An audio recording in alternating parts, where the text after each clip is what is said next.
3 Bangladeshi nationals, including children, were arrested from Kumarghat railway station by BSF 102 troops. An Indian national with a tom-tom was also detained. Later, the BSF handed over the arrested to the police of Dharmanagar GRP police station.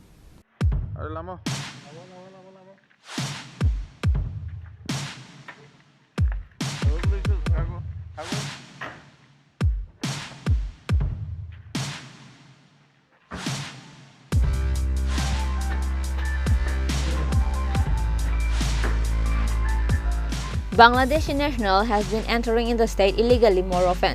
Likewise, 3 Bangladeshi nationals, including children, were arrested from Kumarghat railway station by BSF 102 troops. An Indian national with a tom-tom was also detained. The arrested Indian national has been identified as Ranjit Kumar Datta. His house is at Rangoti area of Kailashahar under Irani police station.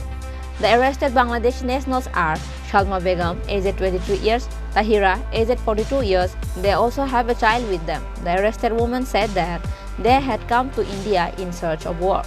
They entered India illegally in exchange of rupees 30,000 through brokers. Salma কিতা বাংলাদেশ কোনখানে বাসা তোমার? হ্যাঁ বুঝছি না।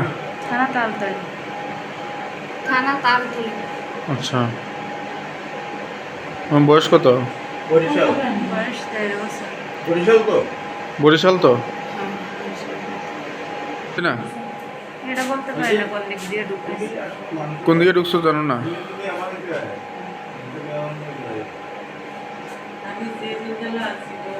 আপনার নাম?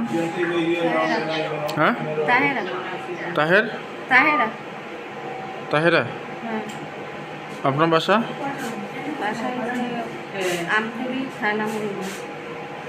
আর আপনার মেয়ে নেই? নাতি? নাতির নাম? আপনারা কই যেতে আসছেন?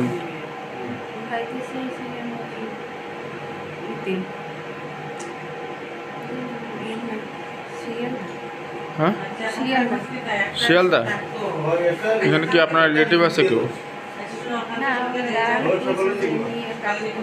হ্যাঁ, দালাল করতে দোষেন আপনারা?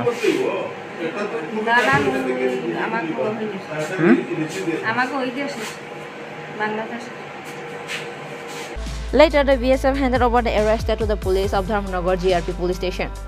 Officer in charge of Dharmanagar GRP police station confronted the journalist and gave details about the detention of the Bangladeshi national. Bureau report, Chini Khorang.